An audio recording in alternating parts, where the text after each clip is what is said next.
Baik, video ini akan saya awali dengan salam. Assalamualaikum warahmatullahi wabarakatuh. Selamat pagi, selamat siang, atau selamat malam bagi para penonton sekalian.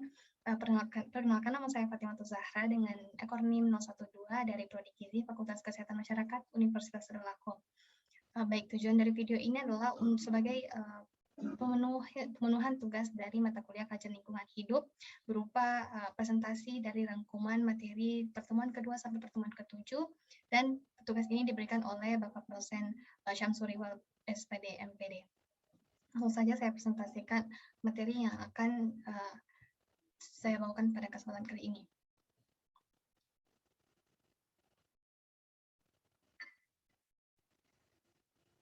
Baik, di sini sudah terpaparkan materi untuk kajian lingkungan hidup dengan materi pertama yaitu kajian lingkungan hidup sebagai pola ilmiah pokok atau PIP di Universitas Tadulako.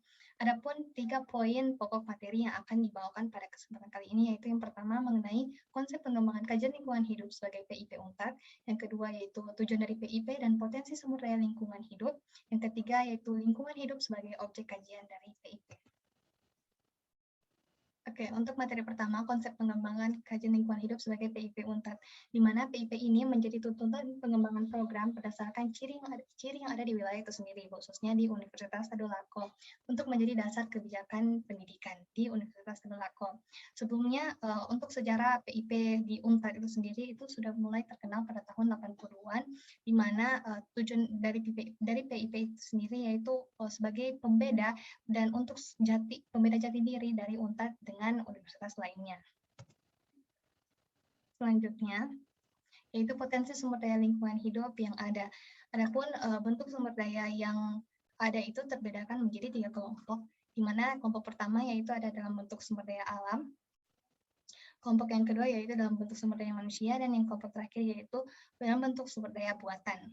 Untuk dalam bentuk sumber daya alam yang pertama terbedakan menjadi 2 jenis atau 2 kelompok. Yang pertama ada biotik, diantaranya seperti flora dan fauna, dan yang kedua yaitu abiotik, berupa air, angin, cahaya, matahari, dan juga tanah atau bahan galian. Dan dalam bentuk sumber daya manusia itu diantaranya seperti kependudukan, sosial budaya, dan dinamika masyarakat. Dan untuk sumber daya buatan itu sendiri terdapat seperti sarana dan prasarana. Baik, langsung ke tujuan dari PIP itu sendiri. Yang pertama, menantang kegersangan, dan yang kedua mengejar ketertinggalan, yang ketiga tempat pembelajaran, dan yang keempat mencintai lingkungan.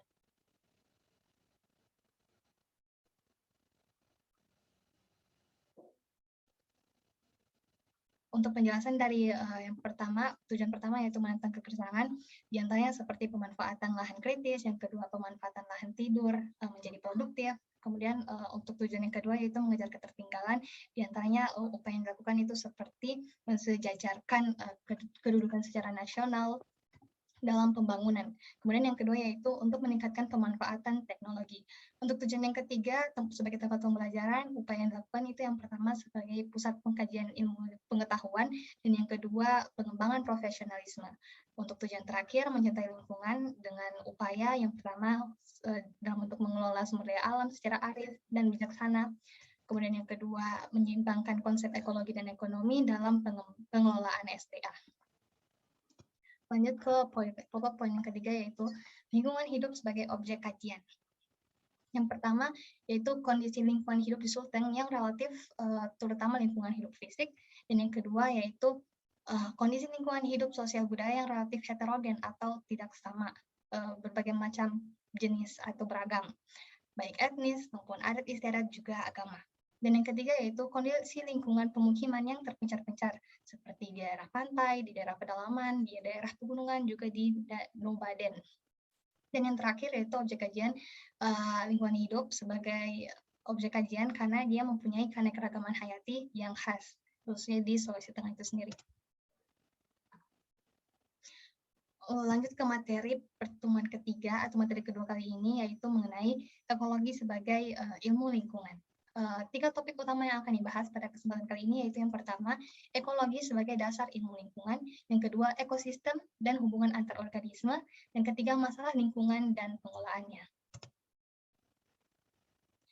Di sini saya mengambil definisi ekologi menurut Parker tahun 1990, di mana Parker mengatakan bahwa the study of environmental science encompasses the field of ecology, geophysics, geochemistry, forestry, public health, meteorology, agriculture, oceanography, soil science, and mining civil, petroleum and power engineering.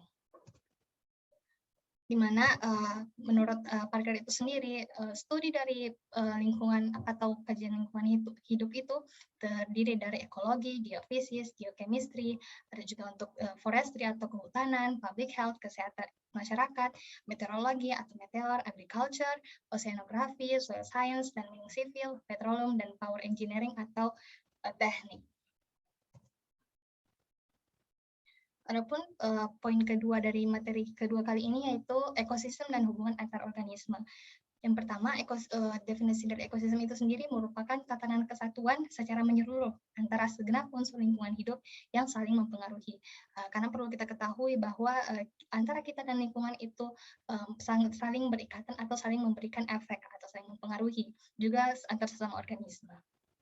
Jadi, adapun hubungan yang terjadi di antara ekosistem itu sendiri, yang pertama ada hubungan simbiosis, di antaranya seperti simbiosis komensalisme, simbiosis mutualisme, simbiosis parasitisme, dan yang kedua yaitu ada hubungan sosial seperti hubungan kooperatif dan hubungan non-kooperatif. Berikut salah satu gambar yang saya paparkan mengenai masalah lingkungan yang terjadi khususnya di lingkup Indonesia atau Sulawesi Tengah itu sendiri, di mana masih banyak pabrik yang mengeluarkan karbon dioksida yang sangat banyak, yang melebihi batas maksimumnya dan membuat polusi di udara maupun polusi di lingkungan di daerah setempat atau di air.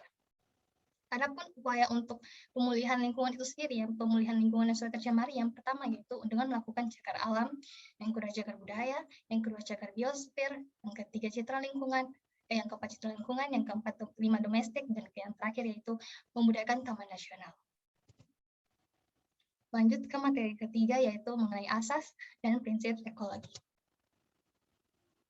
Untuk asas ekologi itu sendiri, terdapat 4 asas. Yang pertama yaitu adanya keseimbangan dalam ekosistem, yang kedua habitat dan relung, yang ketiga populasi dan komunitas, dan yang keempat yaitu suksesi. Di mana untuk penjelasan keempat asas ini, yang pertama perlu kita ketahui dan kita lakukan bahwa di ekosistem itu sendiri perlu adanya keseimbangan, tidak boleh ada yang saling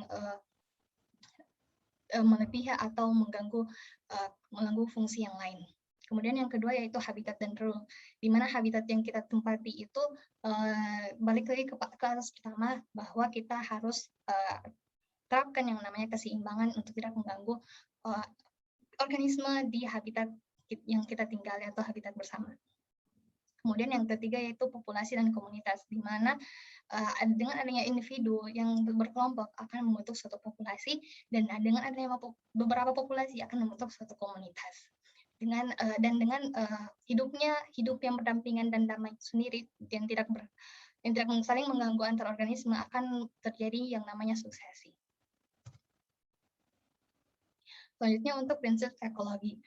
Terdapat beberapa prinsip yang saya paparkan di materi dari banyaknya prinsip yang ada, dari 14 prinsip yang ada. Yang pertama yaitu adanya hukum termodinamika 1 dan 2. Yang kedua, di dalam prinsip ekologi ini sendiri, materi, energi, ruang, dan waktu, dan keanekaragaman itu tergolong dalam sumber daya. Jadi, setiap materi atau setiap energi dan ruang waktu itu merupakan sumber daya bagi lingkungan. Yang ketiga yaitu prinsip penjenuhan. Yang keempat adanya sumber daya dua jenis, dibedakan menjadi dua jenis. Yang pertama yaitu sumber daya yang dapat merangsang penggunaan yang berlanjut atau berkelanjutan. Yang kedua yaitu sumber daya yang tidak ada daya rangsangannya atau hanya digunakan pada saat ini saja. Untuk prinsip yang kelima yaitu sistem yang sudah mantap atau sistem yang sudah dewasa mengeksploitasi sistem yang belum mantap atau belum dewasa. Maksud dari kata mengeksploitasi ini sendiri maksudnya mempengaruhi sistem yang belum mantap agar sistem tersebut dapat berkembang. Yang terakhir yaitu keanekaragaman komunitas. Apa saja sebanding dengan biomasa dibagi dengan produktivitasnya. Ini merupakan prinsip dari ekologi itu sendiri. Lanjut ke komponen ekosistem. Untuk komponen ekosistem itu sendiri terbagi atas dua kelompok, di mana kelompok yang pertama yaitu kelompok biotik dan kelompok yang kedua itu abiotik. Kita ketahui bahwa kelompok biotik itu merupakan kelompok-kelompok yang hidup atau organisme, di antaranya seperti produsen dan konsumen.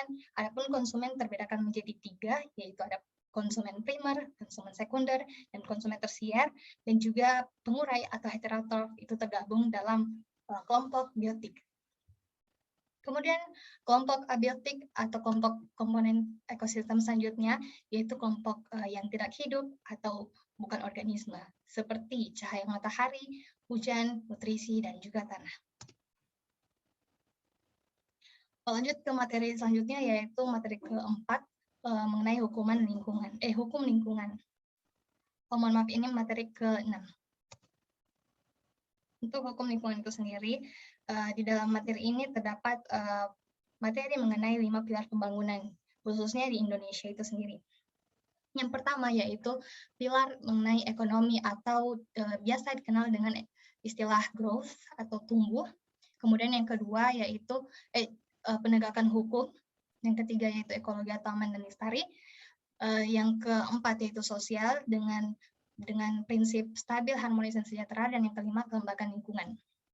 Untuk penjelasan dari 5 pilar ini sendiri, yang pertama mengenai ekonomi dengan menganut prinsip growth, di mana ekonomi di Indonesia itu sendiri masih sangat tergolong rendah, mengingat Indonesia juga masih tergolong dalam negara yang berkembang atau belum maju. Jadi untuk perekonomian di Indonesia sendiri menganut prinsip growth atau berkembang di setiap tahunnya agar Indonesia dapat dapat menjadi negara yang maju. Kemudian yang kedua yaitu pilar pembangunan lingkungan itu sendiri harus menggunakan prinsip penegakan hukum dalam pelestariannya. Kemudian yang ketiga yaitu ada pilar ekologi dengan menganut prinsip aman dan lestari, di mana yang telah kita bahas sebelumnya bahwa ekologi itu merupakan sebagai dasar dari ilmu lingkungan, sehingga dalam pengelolaannya itu harus dalam cakupan aman dan juga harus dapat melestarikan lingkungan. Pilar selanjutnya yaitu pilar sosial, di mana prinsip yang dianut dari pilar ini yaitu yang pertama yaitu kestabilan, yang kedua adanya harmonis, dan yang ketiga yaitu sejahtera. Sosial ini lebih kepada penduduk atau masyarakat yang tinggal di lingkungan tersebut. Untuk pilar selanjutnya yaitu pilar kelembagaan lingkungan, di mana dalam pengelolaan lingkungan itu sendiri tentunya harus atau membutuhkan yang namanya lembaga untuk melakukan penegakan hukum seperti pilar yang ada di pilar kedua. Selanjutnya poin mengenai prinsip pembangunan berkelanjutan. Di sini terdapat 4 poin prinsip. Yang pertama yaitu prinsip mengenai pembangunan harus memenuhi kebutuhan masa kini tanpa mengorbankan hak pemenuhan kebutuhan generasi yang akan datang. Jadi dari prinsip ini dapat kita simpulkan bahwa jikalau kita membuat suatu pembangunan di jangka waktu terdekat, itu harus memperhatikan bagaimana hak-hak atau pemenuhan kebutuhan di generasi yang akan datang, sehingga kita tidak boleh mengganggu atau mengambil ataupun mengeksploitasi hak-hak bagi kebutuhan generasi yang akan datang.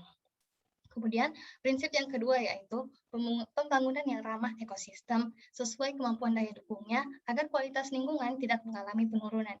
Jadi kalaupun kita ingin mengambil hal-hal dari alam, maka kita tidak boleh mengambil lebih atau hingga menurunkan kualitas lingkungan tersebut. Kemudian prinsip yang ketiga yaitu pembangunan harus selalu mewujudkan kepentingan kelompok atau masyarakat dan mengindahkan kehidupan mendatang. Prinsip yang ketiga ini hampir sama dengan prinsip yang pertama. Kemudian yang keempat yaitu pembangunan berkelanjutan bertujuan untuk meningkatkan kualitas hidup manusia dalam segala aspek baik fisik, rohani, sosial, dan budaya dalam jangka panjang.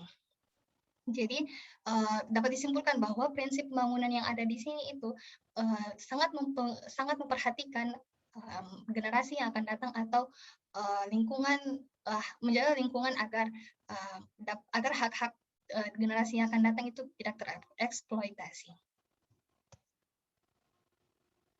Selanjutnya yaitu mengenai upaya penegakan lingkungan, di mana dalam materi upaya penegakan lingkungan ini terdapat 2 poin utama. Yang pertama yaitu mengenai sarana administrasi, dan yang kedua yaitu mengenai sarana kepidanaan dan keperdataan.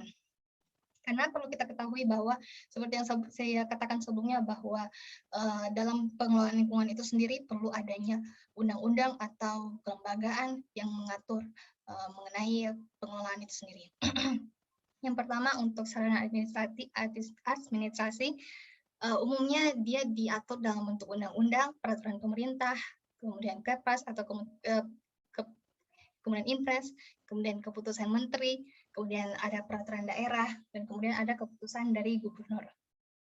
Sedangkan untuk bagian sarana kepidanaan dan keperdataan itu sendiri, dia terbentuk dalam upaya seperti yang tercantum di dalam slide materi, yaitu pada UU nomor 5/1990 pasal 40 tentang konservasi sumber daya alam hayati dan ekosistemnya.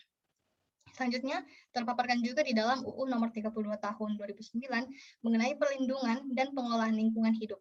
Dan juga yang terakhir terpaparkan dalam UU nomor 27/2007, yaitu mengenai tentang penataan ruang. Selanjutnya, materi terakhir yaitu mengenai kearifan lokal.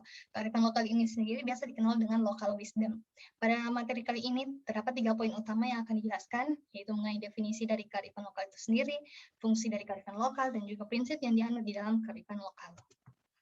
Untuk definisi dari local wisdom atau kearifan lokal. Umumnya, local wisdom ini didefinisikan sebagai gagasan-gagasan setempat yang bersifat bijaksana, penuh kearifan, bernilai baik, yang tertanam dan diikuti oleh seluruh anggota masyarakatnya. Maksudnya seluruh anggota masyarakat yang di daerah tersebut. Kemudian fungsi dari local wisdom itu sendiri. Yang pertama yaitu sebagai konservasi dan pelestarian sumber daya alam.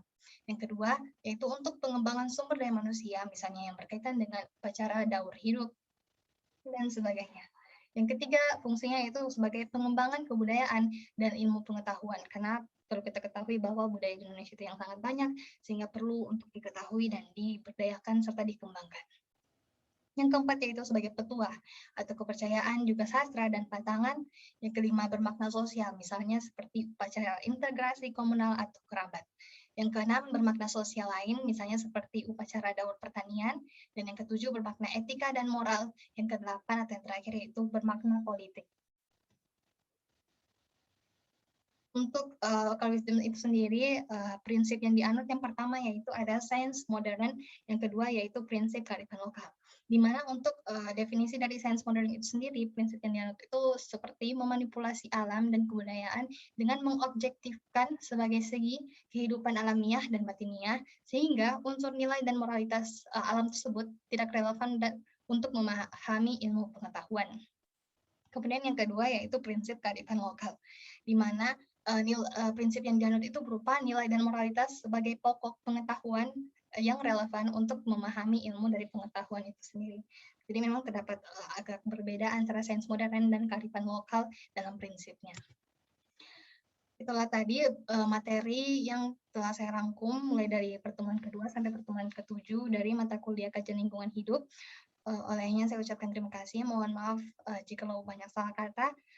Saya akhiri. Wassalamualaikum warahmatullahi wabarakatuh. Selamat pagi atau selamat siang maupun selamat malam.